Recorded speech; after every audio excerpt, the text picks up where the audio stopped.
कहानी है रामपुर गांव की, जहां के मर्द महिलाओं को हमेशा नीचा दिखाने की कोशिश में रहते। अरे अभी तक खाना नहीं आया, क्या मुझे एक और शादी करने की जरूरत है? नहीं जी नहीं, ऐसा मत करना, वरना मैं कहाँ जाऊंगी। खाना लेकर मैं अभी आई जी। गांव की पंचायत में भी फैसले हमेशा औरतों के खिलाफ ही रहते। मैं जो फैसला सुनाता हूँ वो भगवान की आज्ञा होती है। इस लड़के ने अपने मन से शादी करके अच्छा नहीं किया। लड़के को घर भेज दो और इसकी शादी इसकी जाति की किसी लड़के से करवा दो, लेकिन ये लड़के, इसे तो गांव के बाहर निकाल दो। नहीं नहीं जमींदार साहब, ये क्या बोल रहे हैं? ऐसा नहीं हो सकता। मेरी बेटी मासूम है, इसे अच्छे बुरे की समझ नहीं है। अरे कहाँ जाएगी ये बेचारी? कहाँ जाएगी? इतनी चिंता है तो पूरे परिवार का गांव निकाला कर देते हैं। बेचारे पूरे बसे बसाए परिवार को गांव छोड़ना पड़ता है।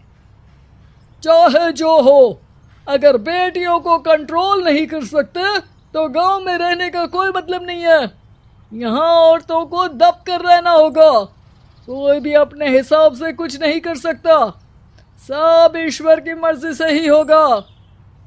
तभी गांव का एक आदमी दौड़ा दौड़ा आता है। सरपंच साहब, जमींदार साहब, वो कालिया है ना, उसकी बेटी पढ़ने के लिए शहर जा रही है। अच्छा, ये कब हो गया?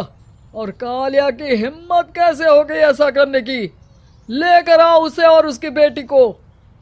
बस फिर क्या था, हाजिर हो जाते हैं कालिया और उसकी बेटी सरपंच के सामने। और कालिया, ये क्या सुनने में आ रहा है? बेटी को इंजीनियर बना रहा है तू? और ये बता, गांव में तो स्कूल नहीं है, फिर कहां से इतनी क्लास पास कर गई तेरी बेटी? राधा, जो कि कालिया की बेटी है, उसे लगता है कि सरपंच उसकी तारीफ कर रहे हैं। सरपंच जी, मैंने ऑनलाइन पढ़ाई की है, डिस्टेंस लर्निंग से। सभी में मैंने अच्छे नंबर पाए हैं, जिसे देखते हुए शहर की इंजीनियरिंग कॉलेज में मुझे स्कॉलरशिप मिली है। वाह जी वाह, क्या होती है ये? पहले तो ये बताओ, फिर आगे की बात करते हैं। पूरा गांव राधा की बात सुन रहा था और राधा बोलती जा रही थी। तो ऐसे मैं फ्री में एक अच्छी शिक्षा लेकर गांव में जो कुछ परेशानियां हैं, जैसे बिजली, पानी और इंटरनेट जैसी समस्याओं के लिए काम करूंगी। मैं गांव को शहर से जोड़ने के लिए पुल का निर्माण करवाने का प्रस्ताव रखूंगी। मुझे पूरी उम्मीद है कि जल्द ही हमारा गांव भी तरक्की की राह पर चल पड़ेगा। राधा की बात सुनकर सारे गांव वाले ताली बजाने लगते हैं। सरपंच को समझ नहीं आता कि वो क्या करे। चुप रह नादान लड़की, गांव के खिलाफ जाने के लिए तुझे गांव से बेदखल कर दिया जाएगा, वो भी पूरे परिवार के साथ। और हाँ, अगर ठीक से गांव में रहना चाहती है तो ये पढ़ाई लिखाई छोड़ दे। हम तेरे लिए गांव का कोई होनहार लड़का देखेंगे। तभी गांव का एक आदमी बोल पड़ता है। अरे नहीं नहीं सरपंच जी, राधा बिटिया जो बता रही है, अगर वैसा हो जाए तो हम लोगों को पैसा कमाने के लिए बाहर नहीं जाना पड़ेगा। हाँ जी, और ना ही कोसों दूर पानी के लिए भटकना पड़ेगा। हमारे बच्चे भी अच्छी पढ़ाई कर सकेंगे और आगे बढ़ेंगे, ना कि हमारी तरह खेती करते बैठेंगे। क्यों गांव वालों, राधा बिटिया का साथ देना चाहिए ना। सरपंच देखता है कि गांव राधा के साथ है तो वो चुप हो जाता है। वो घर आकर अपने सलाहकार से बात करता है, जो बहुत ही चालाक किस्म का इंसान होता है। अरे सरपंच साहब, आपको बहुत ही होशियारी से काम लेना पड़ेगा। एक बार गांव तरक्की कर गया, यहाँ के बालक पढ़ लिए तो कोई ना पूछेगा आपको। और फिर ये जो बेटा और बेटी है ना आपके, इनको भी आम लोगों की तरह ही जीवन जीना होगा। हाँ, लेकिन करे तो क्या करे?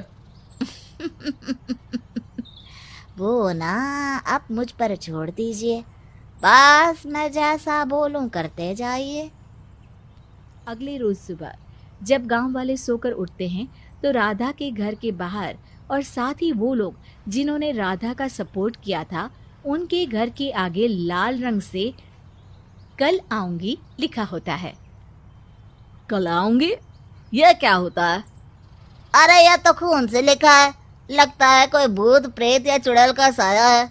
चलो सरपंच जी के पास चलते हैं। सभी सरपंच के पास जाकर उसे सारी बात बताते हैं। अरे ये तो बड़ी मुश्किल की बात है। चलो, मैं एक बाबा को जानता हूँ, उन्हें बुला लेता हूँ। सरपंच बाबा को लेकर गांव के घर के बाहर जाता है।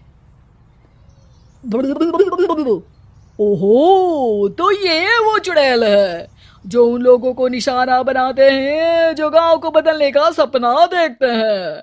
वो गांव को ऐसे ही संपन्न देखना चाहती है। वो नहीं चाहती कि कोई बाहरी यहाँ का कायाकल्प करे। क्या तुम लोगों में से किसी ने गांव को बदलने की सोच रखी है? तभी राधा की माँ रोते रोते आती है। मेरी राधा घर से गायब हो गई है। अरे कोई तो बचाओ, मेरी बच्ची कहाँ गई?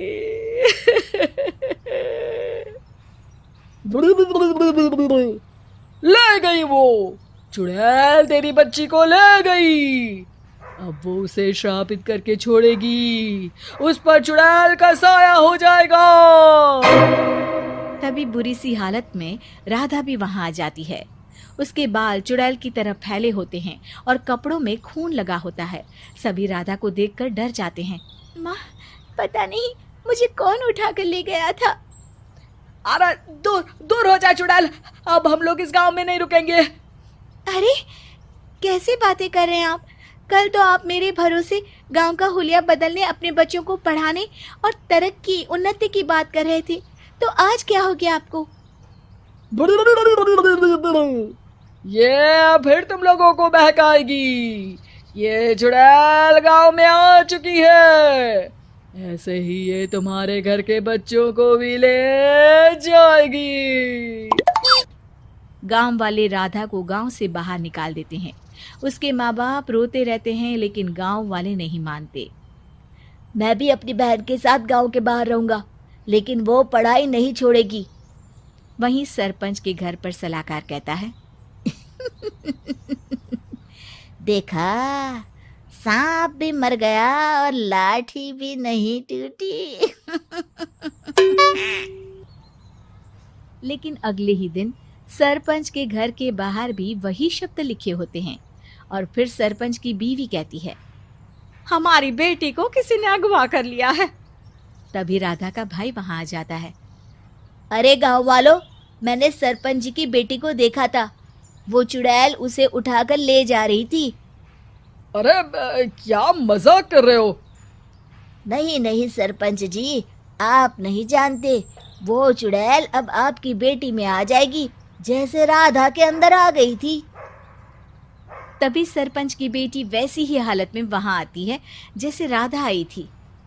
पापा, पता नहीं कैसे मैं गायब हो गई थी। चुड़ैल, इसके अंदर भी चुड़ैल का साया है, मारो इसे। अरे नहीं नहीं, इसे भी राधा के पास गांव के बाहर ही भेज दो। अरे चुप रहो, मेरी बेटी कहीं नहीं जाएगी और चुड़ैल वुड़ैल कुछ नहीं होता है। अरे कैसे बात कर रहे हो सरपंच जी? आप तो बोल रहे थे कि आपका फैसला भगवान का ज्ञान होता है, तो अपने पर बात आई तो अब आप ऐसे बोल रहे हैं। अरे ना ना ना, आपको अपनी बेटी को त्यागना ही होगा। अरे बुलाओ बाबा को। राधा का भाई बाबा को ले आता है, जिसे अब गांव वालों के डर के कारण सच बोलना पड़ता है। मैं कोई बाबा नहीं हूँ, मैं तो मोची था। ये सलाहकार महोदय ने मुझे कहा था एक्टिंग करने को। अब वो मुझे पैसे देने वाले हैं। अब मुझे माफ कर दो। गलती हो गई, मुझे माफ कर दो। तभी वहां राधा आ जाती है। देखा सरपंच जी, जब गांव के बच्चे साक्षर होंगे तो आप जैसे लोगों की चालाकी नहीं चलेगी।